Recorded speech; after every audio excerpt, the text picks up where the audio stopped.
warahmatullahi wabarakatuh. Waalaikumsalam. Innal hamdalillah nahmaduhu wa nasta'inuhu wa nastaghfiruh wa na'udzu billahi min shururi anfusina wa min sayyiati a'malina. Man yahdihillahu fala mudilla lahu wa man yudlil fala hadiya lahu. Ashhadu an la ilaha illallah wahdahu la syarika lahu wa ashhadu anna Muhammadan abduhu wa rasuluh sallallahu alaihi wa ala alihi wa ashabihi wa man tabi'ahum bi ihsanin ila yaumiddin. Usini wa iyyakum bi taqwallah kama qala tabaraka wa ta'ala fi kitabihil karim.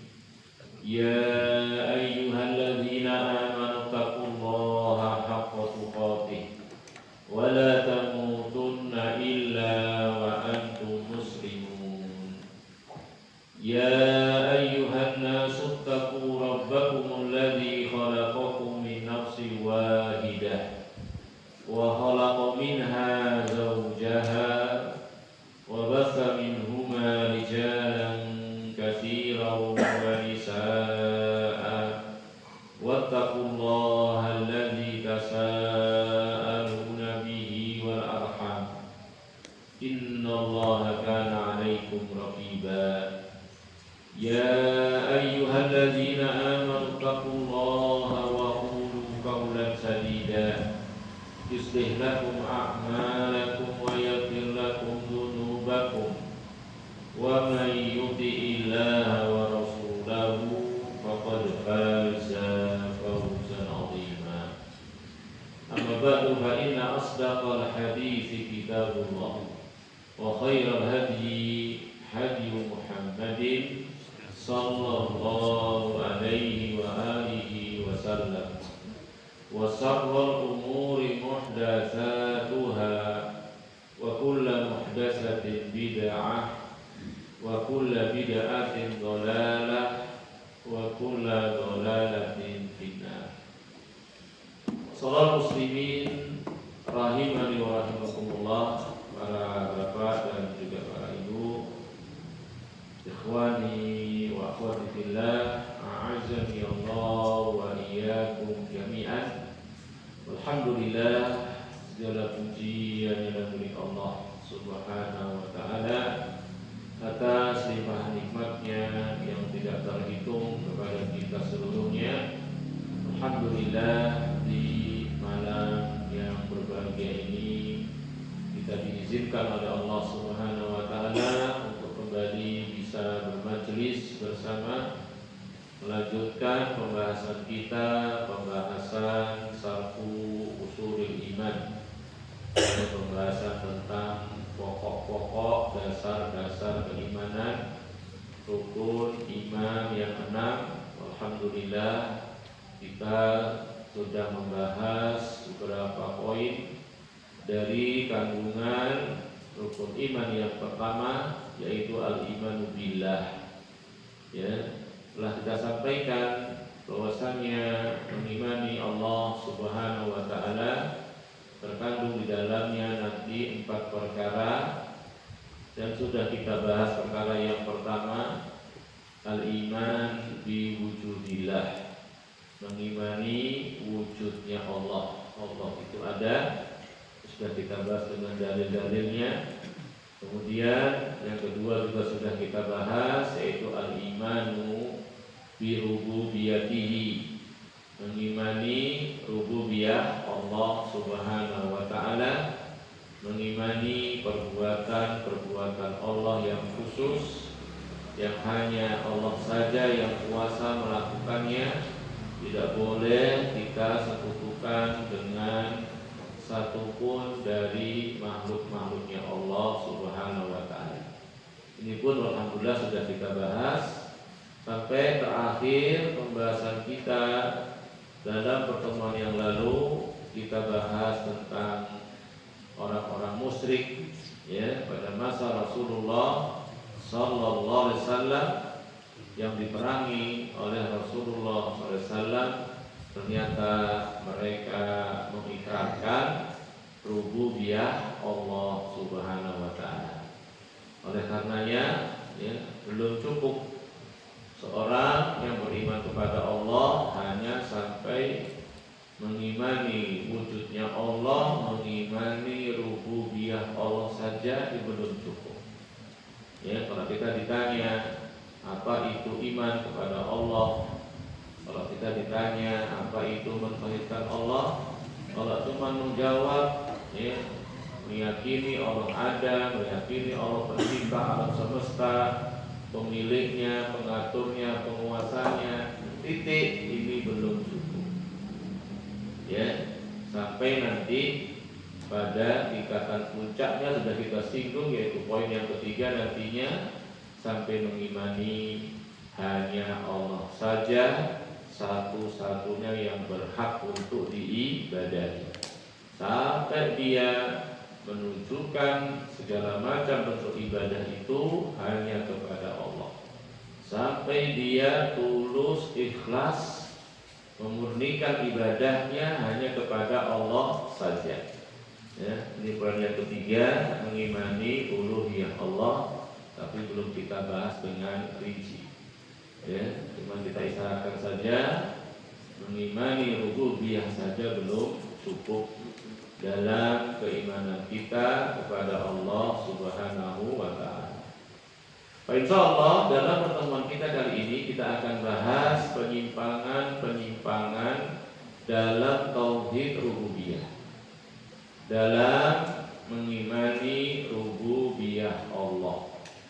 Ya, ketahuilah masyarakat muslimin, ikhwani wa akhwati fillah, rahimani wa rahimakumullah, wa a'azzani Allah wa iyyakum jami'an. Penyimpangan dalam iman kepada rububiyah Allah ini nanti secara garis besarnya terbagi dua. Ya, terbagi dua. Ada yang di sana sampai tingkatan syirik besar. Penyimpangan yang sampai tingkatan syirik besar. Ya, dalam iman kepada rububiyah Allah. Dan yang kedua, ada nanti penyimpangan dalam tauhid rububiyah yang hanya sampai tingkatan syirik kecil. Hanya sampai tingkatan syirik kecil. Ya, para ulama membagi syirik menjadi dua. Ada syirik yang besar, ada syirik yang kecil. Syirik yang besar ini mengakibatkan batalnya iman, batalnya tauhid. Ya, pelakunya bisa murtad, nggak sah imannya. Tapi kalau syirik yang kecil tidak sampai membatalkan keislaman, tidak sampai membatalkan keimanan, hanya mengurangi. Ya, tidak sempurna. Tapi jangan diremehkan ya. Penyebutan besar dan kecil itu bukan untuk diremehkan. Tapi demikianlah dari pembahasan tersebut. Memang ada dua bentuk. Ada yang sampai syirik besar, ada yang sampai syirik kecil. Ya, cuma saya ingatkan kembali, sekalipun nanti seorang itu terjatuh dalam syirik yang besar, ini nanti pelakunya tidak serta-merta dikafirkan, tidak serta-merta dihukumi batal Islamnya. Harus lebih dahulu, kalau ingin mengkafirkannya, ya, menganggapnya murtad, harus lebih dahulu ditegakkan kepadanya hujjah. Ya, ini sudah sering kita sampaikan juga. Ya, tidak setiap seorang yang berucap kufur, ya, berkufur akbar, syirik besar, langsung dihukumi kafir musyrik. Ya, sudah kita kisahkan tentang seorang yang dalam hadis disebutkan dalam safar perjalanan di tengah-tengah gurun pasir, ya, bersama dengan kendaraannya, ontanya, di situ bekalnya, ya, di situ yang dia butuhkan dari kebutuhan dalam safarnya. Kemudian ya, onta tersebut bersama dengan perbekalannya kabur, lari meninggalkan dia di tengah-tengah gurun pasir, sehingga orang ini putus asa. Ya, gimana ini kendaraannya lari, tidak mungkin melanjutkan perjalanan di tengah gurun pasir yang sangat panas itu jalan kaki. Ya, akhirnya dikisahkan dia mencari-cari tempat yang teduh, ya, kemudian berbaring di situ nunggu mati. Dan sampai mati, mulai capek, mulai letih, mulai haus, mulai lapar, mulai keluar keringat dingin. Aduh, mau mati nih. Jika dia sudah sangat putus asa, tiba-tiba datanglah ontanya tadi, masih lengkap dengan perbekalannya. Maka dia segera berdiri, segera dia ambil tali kekang ontanya, saking senangnya sampai salah ngomong, Allahumma anta abdi wa ana rabbuk. Ya Allah, engkaulah hambaku, akulah Rabb. Ini nanti contoh penyimpangan tauhid rububiyah, ngaku jadi Rabb. Ini penyimpangan tauhid rububiyah seperti Fir'aun. Ana rabbukumul a'la. Cuma pelakunya ini gak dihukumi murtad, gak dihukumi kafir. Mengapa? Tidak terpenuhi syarat pengkafiran. Kalimat tadi keluar tanpa sadar, di luar kendali. Pikirannya, otaknya, akalnya sedang tertutup. Saking senangnya salah ngomong. Nah, kalau sudah dihukumi kafir lah, ini kacau kita nanti. Ya, ini salah satu syarat pengkafiran. Orang yang melakukan perbuatan kufur besar tadi, syirik besar tadi, itu dengan pilihan dia, kehendak dia. Kalau bukan pilihan dia, bukan kehendak dia, maka ini penghalang untuk dihukumi murtad. Ya, ada orang itu berbuat kekufuran karena dipaksa, bukan pilihan dia. Seperti kisah sahabat Ammar ibn Yasir, ya, bahkan keluarga besarnya, Ammar sendiri, Yasir bapaknya, ibunya Sumayyah, itu disiksa sekeluarga dengan orang-orang kufar Quraisy karena keimanannya. Sampai bapaknya mati di hadapan dia. Bayangin betapa beratnya itu ujian. Sampai ibunya mati di hadapan dia. Ya, mati sangat mengenaskan, ditombak kemaluannya. Sekarang giliranmu, wahai Ammar.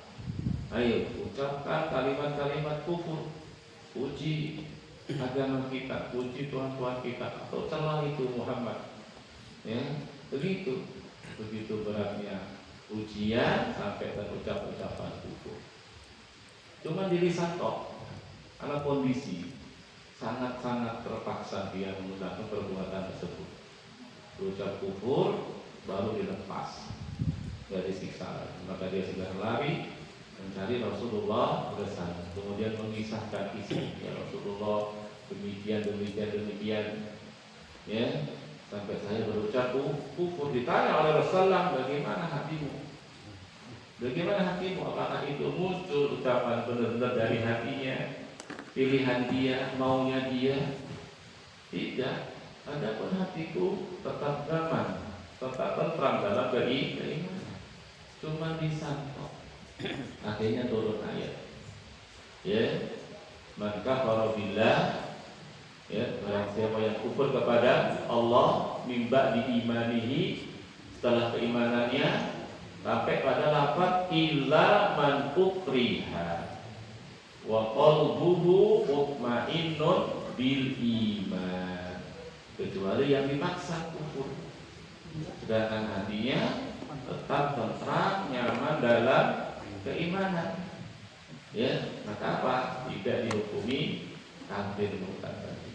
Kita Rasul berpesan, Kalau nanti mereka datang lagi bisa kayak tadi, ngomong aja kayak tadi lagi. Ya, karena terpaksa diberi udur, bukan pilihan dia sendiri. Ya, dari sana masih ada lagi syarat-syarat yang lainnya. Ketika seorang terjatuh dalam kufur akbar, syirik akbar, tidak mesti langsung dihukumi orangnya murtad, tapi perbuatannya, ucapannya tetap diingkari, tetap ditahlil, diperingatkan. Itu ucapan bahaya.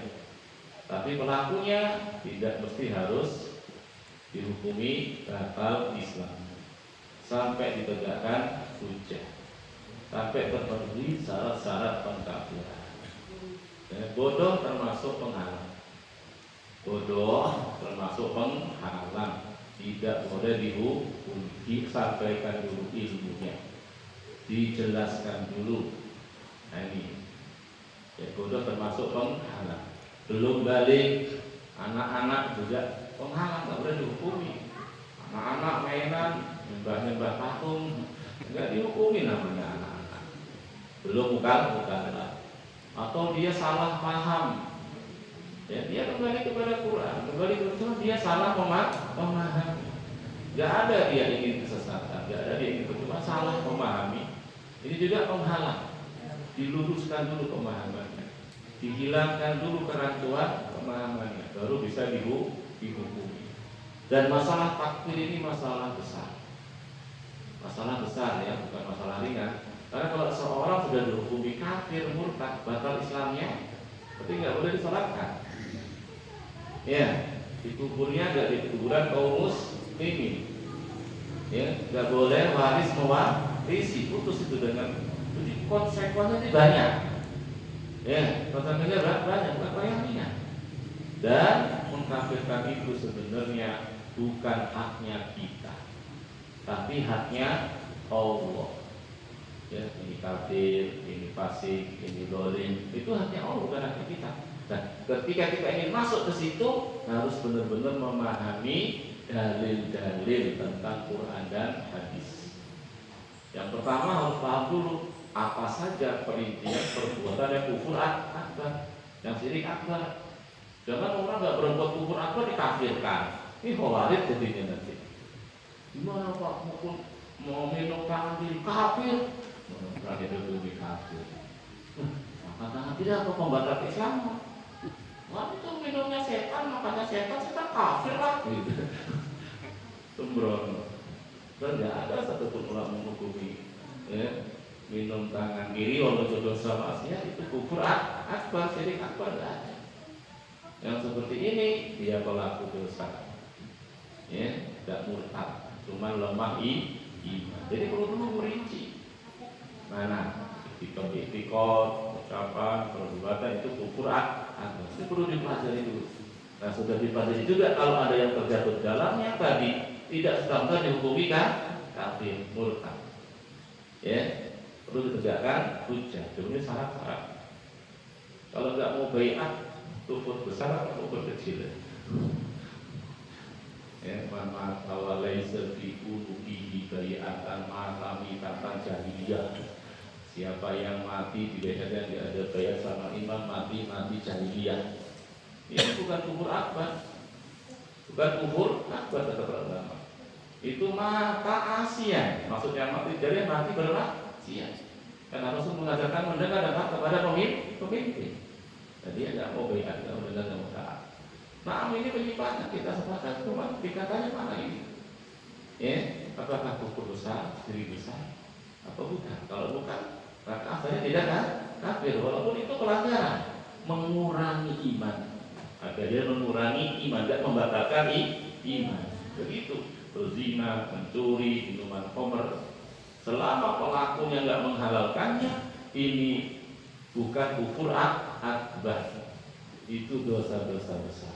Nggak sampai murtad orang.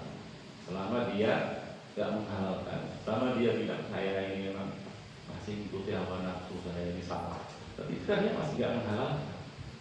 Ya, makanya ada pemuda Kansas. Pemuda Kansas, tahu Kansas ya? Yang lama-lama buat ini ngerti Kansas, rokok Kansas. kansas kami anak nakal suatu saat akan sadar. Berarti mereka itu ketika berbuat ini kan ngerti salah. Nah ini gak bisa dihukumi kan kafir dari perbuatan dosa maksiatnya. Ya mungkin dia mencuri, mungkin dia berzina, mungkin dia apalah begitu. Ya anak muda lah. Ya, ini gak dihukumi murtad. Kalau dihukumi murtad, kita terkena apa? Kita telah terkena subhatnya orang Khawarij yang ini menyempal dari sunnah. Ini beri ditambah ya. Jadi kita belajar ini bukan untuk mengkafir-kafirkan orang. Cuma kita mengilmui untuk kita amalkan, kita peringatkan orang jangan berlaku seperti itu. Adapun pelakunya jangan gampang-gampang menghukumi dulu. Karena perkara ini bukan perkara yang ringan. Bahkan itu bukan kursinya kita. Bukan kursinya saya juga. Ya, itu kursinya ulama-ulama besar yang sudah mendalam. Ini butuh hati-hati ketika menghukumi kafir. Man qala li akhihi ya kafir ya adu wallah faqad ba'a biha ahadahu. Barang siapa yang mengatakan kepada saudaranya, "Hei kafir, hei musuh Allah," maka hukum tadi akan menimpa kepada salah satunya. Kalau memang yang dihukum itu musuh Allah, kafir ya sudah. Kalau ini yang dihukum bukan musuh Allah, bukan orang kafir, balik sama yang ngomong. Makanya kata para ulama, man kafara musliman fa huwa kafir. Siapa yang mengkafirkan orang muslim, maka dia sendiri yang kafir. Ya, dan itu iftira, berdusta atas nama Allah. Dan itu berat. Dan kita dusta nama teman kita itu ada dosa besar. Memfitnah. Dia gini-gini, badai gak seperti itu. Apalagi berdusta atas nama Allah. Ini berat. Baik. Kita bahas yang pertama dari penyimpangan tauhid rububiyah yang sampai tingkatan syirik besar. Ya, membatalkan Islam. Membatalkan iman. Kalau kaki finari khalidina fiha abada. Masuk neraka kekal selama-lamanya, enggak diampuni dosa syirik besar. Ya, enggak dapat syafaat. Kalau masuk surga, hapus amalnya. Itu. Yang pertama adalah ateisme, al-qaulu bi adami rabbi. Ini penyimpangan yang masuk syirik besar, kufur besar. Mengingkari adanya Allah. Ya, ateis, orang-orang ateis. Ya, enggak ada pencipta alam. Alam itu tahu-tahu ada. Enggak ada penciptanya. Ini kufur akbar. Ya, syiriknya syirik akbar, al-qaulu bi adami rabbi. Ya, pendapat yang mengatakan, ucapan yang mengatakan tidak ada Rabbul Alamin. Ini paling besarnya penyimpangan dalam rububiyah. Dan itu ada ya. Orang-orang komunis, orang-orang ateis ya, tidak mengakui adanya Rabbul Alamin. Allah itu enggak ada. Karena Allah ada, enggak ada orang-orang fakir katanya, enggak ada orang-orang miskin. Ya. Ini diantara subhatnya. Yang ada ya di media sosial yang orang cukur. Aku pernah nonton dari dia ngobrol-ngobrol. Ya, kan dicukur bilang Allah itu enggak ada. Alam itu enggak ada penciptanya, enggak ada Rabbul Alamin. Kata tukang cukurnya kan ada lah gitu. Enggak ada kalau ada Rabbul Alamin. Ya. Tidak ada orang-orang yang telantar itu, orang-orang yang miskin, yang fakir katanya. Katanya Allah itu maha kaya, maha pengasih, maha penyayang. Begitu. Akhirnya selesai cukur, dia keluar, lihat ada orang gondrong. Kata dia, ya ada tukang cukur. Ada tukang cukur, orang gondrong. Kalau ada tukang cukur, tidak ada orang gondrong. Gitu. Kalau ada tukang cukur, tidak ada orang gondrong. Ada tukang cukurnya, cuma yang gondrong itu nggak mau cukur. Sama Allah itu ada, cuma yang fakir itu lo nggak mau minta. minta sama Allah. Ya, nggak mau minta. Ya, begitu dia sombong, dia omah, nggak kenal rohnya. Ini aja ya, faedah aja. Jadi ada orang itu mengingkari Rabbul Alamin. Maka dulu mbah-mbah kita cerita zaman komunis itu, ya anak-anak itu dicekokin nggak ada Allah itu. Ya, bagian guru-guru ikut ini partai komunis ini, malah ditambah kita. Anak-anak ayo doa sama Allah, minta pena, minta buku, minta jajan. Ayo matanya merem. Ya Allah, minta pena, minta buku, minta jajan. Ayo sekarang mulai. Ada nggak penanya? Nggak ada. Ada nggak? Loh, berarti nggak ada orang itu gitu ya. Masih kecil-kecil. Yang jelas ini ada. Dan ini adalah penyimpangan yang sampai kufur akbar. Makanya poin yang pertama dalam iman kepada Allah, mengimani wujudnya Allah. Ini penyimpangan bahkan lebih parah dari iblis. Iblis saja mengimani loh itu ada. Ya, bahkan bersumpah wa bi izzatika, demi kemuliaanmu wahai Rabbku. Dia tapi kolak tani loh. Engkau nyiptakan aku minar dari api. Kolak kamu mitin, engkau ciptakan Adam dari tanah. Makanya gak cukup ngimani adanya Allah, gak cukup ngimani Allah pencipta. Kalau ini dikatakan beriman, iblis sudah beriman berarti. Nah, kalau iblis beriman, keajaiban dunia ini. Gitu.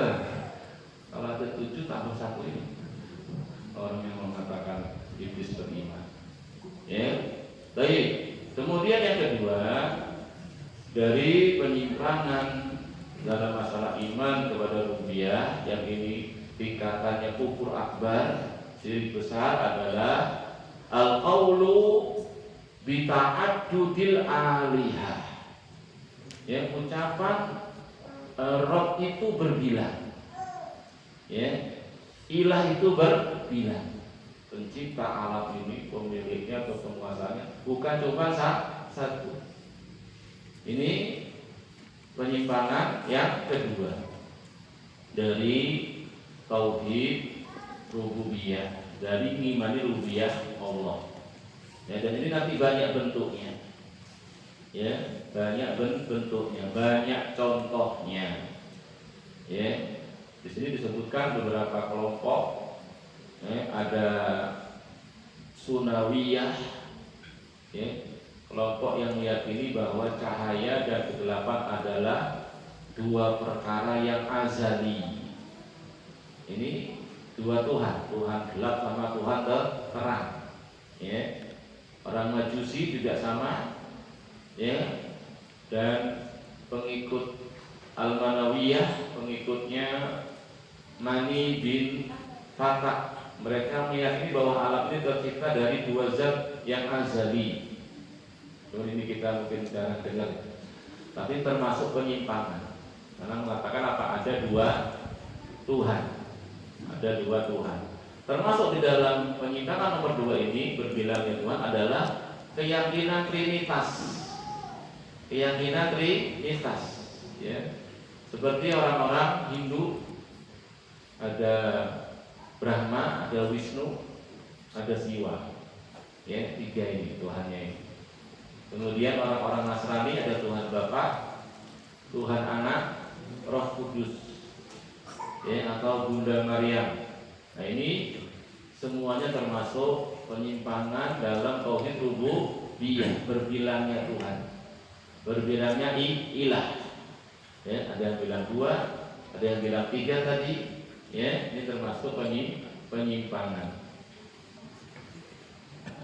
Kemudian yang ketiga dari penyimpangan dalam tauhid rububiyah, mengimani rububiyah Allah yang sampai tingkatan kufur akbar, syirik besar. Al-qaulu bi wujudi rabbi ghairillah. Ya, pendapat yang mengatakan ada ilah selain Allah. Ya, ada ilah selain Allah, adanya Rabb selain Allah, adanya pencipta misalkan selain Allah. Ya, adanya penguasa alam selain Allah, adanya pengatur alam selain Allah. Ini termasuk ya, syiriknya syirik besar, ya, kufur akbar. Ya, seperti Fir'aun tadi ya. Seperti Fir'aun yang mengatakan ana rabbukumul a'la. Ya, diyakini oleh pengikut-pengikutnya. Ya. Ini kekufuran. Allah kisahkan dalam surat Al-Isra ayat 102, ya, qala laqad alimta ma anzala haula'i illa rabbus samawati wal ardi basair wa inni la aghunnuka ya fir'aunu masbura. Ya, cuma ini cuma ucapan lisan. Cuma ucapan lisan Fir'aun, sebetulnya hatinya enggak meyakini itu karena kesombongannya aja, kepongahannya, dia ngaku sebagai Rob. Ya, bagaimana dikisahkan di sini, berkata Nabi Musa kepada Fir'aun, ya, laqad alimta ma anzala haula'i illa rabbus samawati wal ardi basair. Wahai Fir'aun, sesungguhnya kamu telah mengetahui bahwa tidak ada yang menurunkan mukjizat-mukjizat tersebut kecuali Rabbus samawati wal ard, Rabbnya langit dan bumi. Mukjizat dibawa oleh Musa. Ya, tongkatnya menjadi ular. Ya, demikian tangannya ketika dimasukkan ke sakunya, ke bajunya, bersinar putih. Ya, demikian juga ada yang lain-lain. Ya, sungai, air jadi darah. Itu pernah dengar nggak ini cerita apa namanya itu siksa, ya, hukuman yang Allah berikan kepada Fir'aun dan pengikutnya. Ya, jadi termasuk mukjizatnya Nabi Musa. Jadi air itu pernah berubah jadi darah. Bahkan sungai ini itu jadi darah. Ya, berubah jadi darah. Mau nuang minum jadi darah, ambil dari sumur jadi darah. Begitu. Dan ketika itu Fir'aun itu datangi Musa. Wahai Musa, doalah sama Tuhanmu. Gitu. Iya, dalam kisah. Dia tak bisa. Berdoalah kepada Rabbmu. Ya Musa, ud'u Rabbak. Berdoalah kepada Rabbmu untuk menghilangkan ini. Bahkan dia janji-janji, kalau hilang nanti kita beriman. Begitu dihilangkan, idahum yang kusur. Mereka berkhianat. Mereka ingkari janjinya. Allah kirim kata, di mana-mana kata. Banyak betul. Ngeri ya, gimana kata.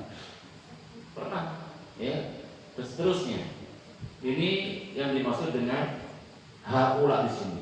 Ya, laqad alimta ma anzala haula. Haula itu isyarat kepada tadi mukjizat Nabi Musa.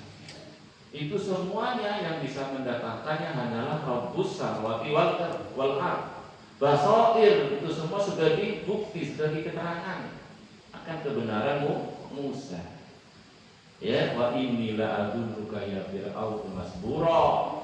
Ya, dan sungguh aku mengira engkau wahai Fir'aun benar-benar akan binasa karena kepongahannya. Ya, jadi ucapan Fir'aun itu cuma lisan sebenarnya, bukan keyakinan hati.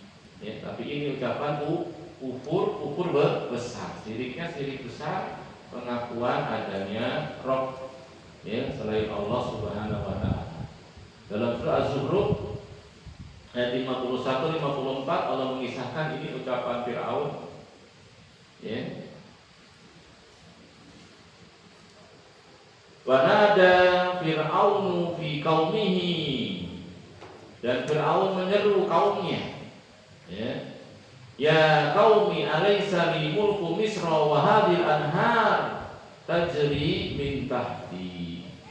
Ya, wahai kaumku, bukankah kerajaan Mesir ini kepunyaanku, dan bukankah sungai-sungai ini, sungai Nil, mengalir di bawah telapak kakiku? Ya, afala tubsirun, maka apa kalian tidak melihatnya? am ana khairun min hadzal ladzi huwa mahinun wa la yakadu yubin. Bukankah aku lebih baik daripada orang yang hina ini, yaitu maksudnya Musa, yang hampir-hampir tidak dapat menjelaskan perkataannya. Dan Musa itu agak cegat. Makanya dia berkata kepada Allah ketika akan diutus, ya Allah, utuslah bersamaku Harun. Ya, fa innahu afsahu minni, karena Harun lebih fasih. Begitu dia diutus Musa dengan Nabi Harun, dikuatkan dan Musa dengan Nabi Harun karena dia lebih fasih. Dan ini dijadikan senjata oleh Fir'aun untuk menjatuhkan Musa. Siapa yang lebih bagus? Ataukah aku? Ataukah dia ini orang yang hina, tidak punya kuasa, tidak punya kerajaan, tidak punya harta, yang jelas aja nggak bisa ngomong atau nggak jelas, begitu.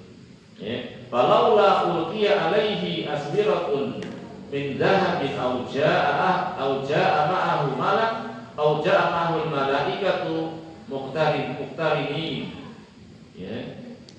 Mengapa tidak dipakaikan kepadanya gelang dari emas atau mereka datang bersama-sama dengan dia untuk mengiringinya? Ini pengingkaran Fir'aun. Fastakhafa qaumahu fa'ata'u innahum kanu qauman fasiqin. Maka Fir'aun mempengaruhi kaumnya dengan perkataan itu, lalu mereka kaumnya pada patuh mendengar kepada Fir'aun. Sesungguhnya mereka itu kaum yang fasik. Ini Fir'aun mendakwakan dirinya sebagai ilah. Demikian pula Namrud.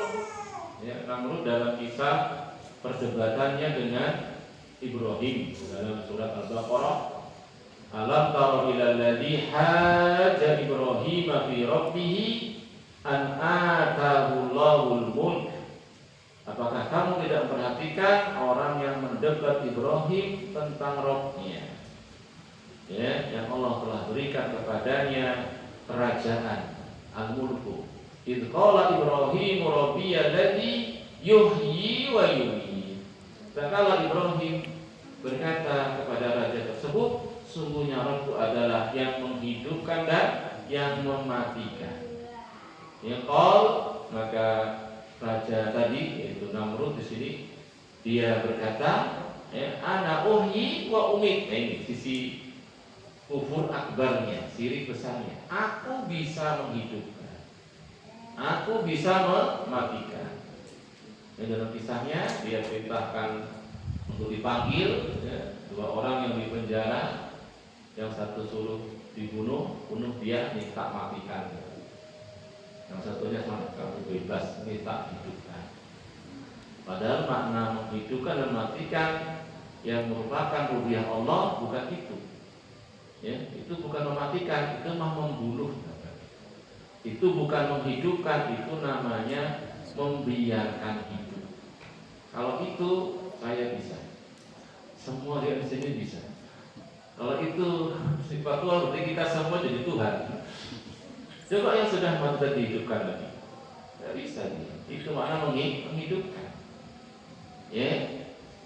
Tapi Ibrahim tidak ingin terlalu berdebat di sini yang masih bisa disuhat.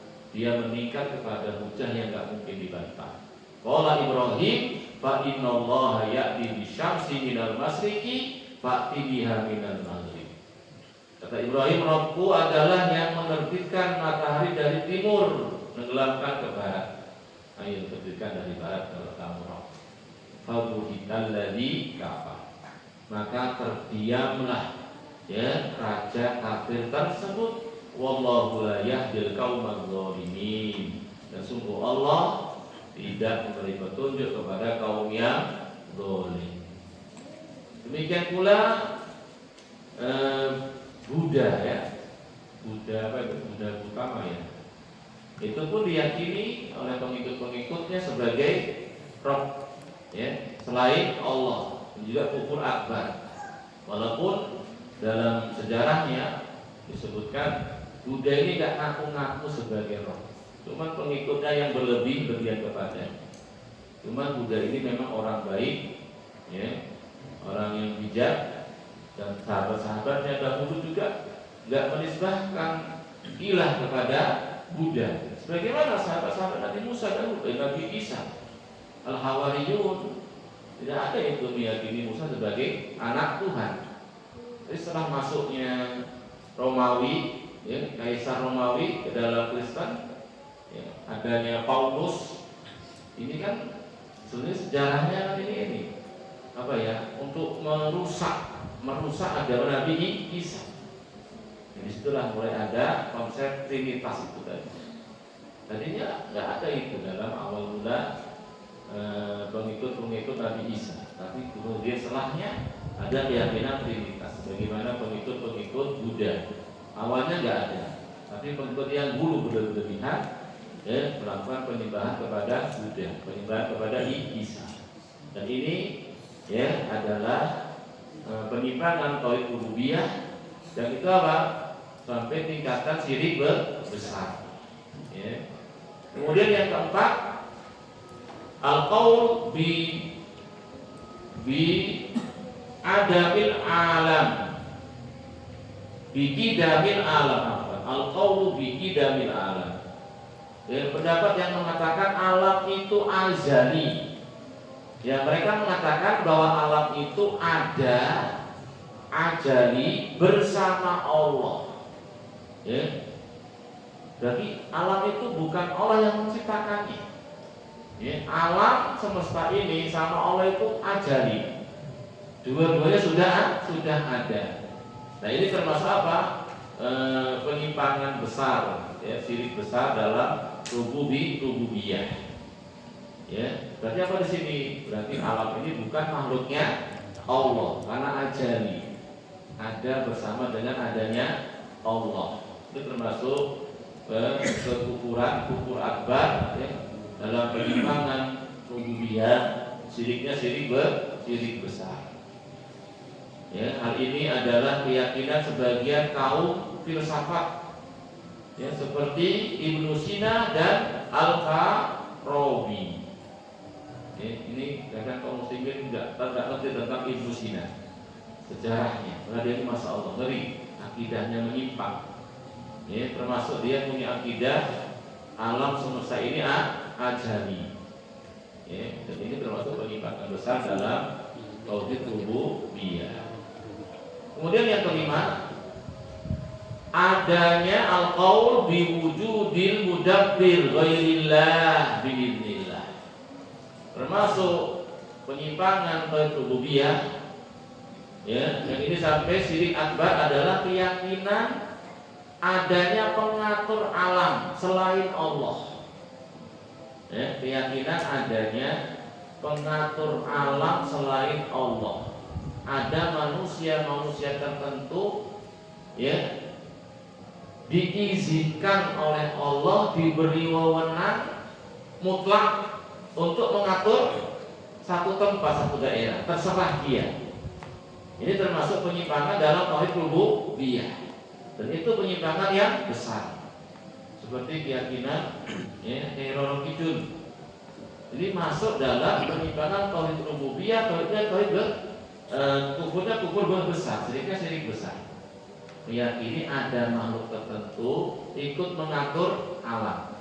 Yang itu, walaupun dia itu dengan izin Allah, dia bisa menentukan sendiri, ngatur sendiri, semau dia. Ya, ini termasuk, ya, penyimpangan besar syirik akbar dalam tauhid rububiyah.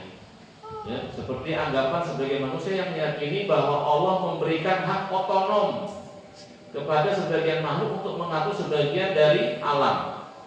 Ya, ini adalah keyakinan kufur yang benar, nggak pernah ada. Allah nggak pernah memberikan kepada makhluk ada yang apa? Diberi kebebasan mengatur. Ya, nanti kalau kita bahas iman kepada malaikat, ada malaikat kan yang diberi tugas masalah hujan, masalah apa begitu, itu tidak dia mau dia, tetap dalam perintah Allah, tetap dengan izin Allah begitu. Jadi kalau ada keyakinan ada sebagian makhluk diberi hak otonom untuk mengatur sebagian dari alam ini adalah keyakinan yang syirik besar dalam rububiyah. Ya, begitu. Contohnya tadi, keyakinan sebagian orang bahwa pantai selatan, ini wilayah pantai selatan, itu penguasanya Nyai Roro Kidul. Ya, ini batil. Yang kesyirikan dalam bab tauhid rububiyah. Ya, demikian pula keyakinan gunung, itu ada pohon besar, ada rawa, ya, dan yang semisalnya ada penguasanya. Yang dia ini apa? Semau-maunya, beri manfaat, beri mudarat. Ya, walaupun dikatakan dengan izin Allah, tidak ada yang seperti itu. Ya, semua dalam pengaturan Allah, semua dalam kuasa Allah Subhanahu wa Ta'ala. Seperti keyakinan orang-orang Syiah kepada imam-imamnya, itu sampai tidak seperti itu. Ya, jadi imam-imamnya ini, ya, bagian orang-orang Syiah Rafidah menyatakan bahwa dunia dan akhirat adalah milik para imam. Ya, milik para imam. Di mana para imam, di mana para imam mereka mengaturnya sekehendak dia. Ya, mau hujan, mau kemarau, mau orang itu nasib-nasibnya bagus atau nasibnya jelek, gimana kehidupannya. Ada sebagian makhluk punya pengaturan seperti itu. Ini adalah syirik besar. Ya, bahkan mereka punya keyakinan imam-imam mereka mengetahui yang gaib, mengetahui kapan mati, ya, dan mereka tidak mati kecuali kalau sudah mau mati. Nah, ini kufur. Demikian pula keyakinan sebagian orang-orang sufi, Syekh Abdul Qadir Jailani Allah beri kun, diberi kun sama Allah. Jadi kalau dia mau apa-apa tinggal kun jadi. Nah, ini termasuk keyakinan kufur akbar. Syirik besar. Meyakini ada sebagian makhluk Allah beri tadi kuasa penuh, hak otonom, menguasai satu tempat, satu daerah, ya dia lakukan sekehendak dia. Ya, ini merupakan kufur akbar. Bahkan sampai ada cerita lucu ya. Alam saya bentuk dari Ustaz Mahdi itu. Pokoknya ada nenek-nenek nangis ngadu sama Syekh Abdul Qadir. Kenapa? Itu cucu saya mati, saya masih belum rela. Artinya Syekh Abdul Qadir tak bagus, dikejar mereka maunya, suruh kembalikan itu nyawa cucunya tadi, nenek-nenek kembalikan. Mereka tidak mau, berantem akhirnya. Ini kan Rasulullah, mereka mau berantem sama Syekh. Akhirnya kalah mereka maunya, peranjang rohnya tumpah, sehingga yang dicabut nyawanya hidup semua waktu itu. Ini konyol, cerita konyol. Jadi mereka meyakini siapa yang lihat syekhnya, ya pasti masuk surga, aman dari neraka. Jamin, lihat syekhnya, cuma lihat syekhnya. Dan nanti syekhnya di hari kiamat, ya akan meludahi neraka, nerakanya mati. Boleh berdebat. Pasang jaring di neraka, yang dilempar neraka padanya akal semua di tendanya, pasang tenda ditutupi neraka.